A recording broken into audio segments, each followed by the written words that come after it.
The person who makes you feel small is not your home. They are your lesson. There was a girl named Elena. She had a habit of chasing people who gave her the least. The less they replied, the more she cared. The colder they became, the more she tried. The more they ignored her, the more she questioned herself. She thought love meant proving. Proving she was loyal. Proving she was different. Proving she was not like everyone else. Proving she was worth choosing. But every time she chased, something inside her became smaller. She started checking her phone like her value was hiding inside a notification. She started reading short replies like they were secret messages. She started apologizing even when she had done nothing wrong. She started becoming quiet about things that hurt her because she was afraid that having feelings would make people leave. And slowly, Elena forgot what peace felt like.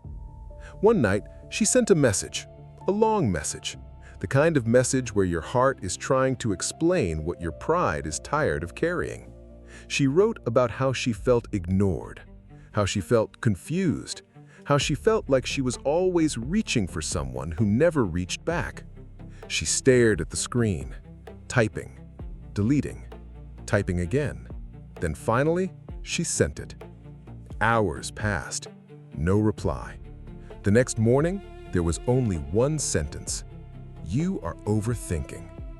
That sentence broke something in her, not because it was loud, but because it was empty. For the first time, Elena realized she was not asking for too much. She was asking the wrong person. And that is where the healing began. Because sometimes your pain is not telling you to try harder. Sometimes your pain is telling you to stop abandoning yourself. Listen carefully. When someone makes you feel small, you do not need to become louder. You need to become honest. Honest enough to ask, why am I chasing someone who makes me feel unwanted? Why do I keep explaining my heart to someone who treats my emotions like a problem? Why do I call this connection when I feel alone inside it? Because love should not make you beg for basic respect. Friendship should not make you feel like a backup option. Connection should not feel like you're auditioning for a place in someone's life. If your presence is only valued when you're useful, that's not love, that's convenience. If someone only respects your silence but punishes your honesty, that's not peace, that's control. If someone makes you guilty for asking for what they freely expect from you, that's not balance, that's emotional theft. Elena began to understand this slowly. She stopped sending second messages. She stopped explaining her worth. She stopped turning small signs into big hopes.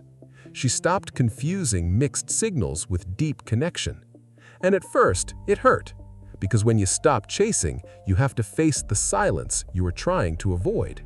You have to face the truth that some people were only close because you kept walking towards them.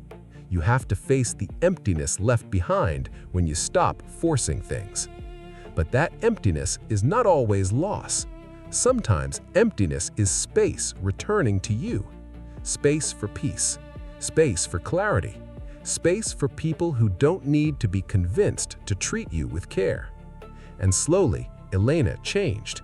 She did not become cold, she became selective. She did not hate the people who made her feel small. She simply stopped giving them the power to decide her size. That's self-respect. Self-respect is not announcing, "I know my worth."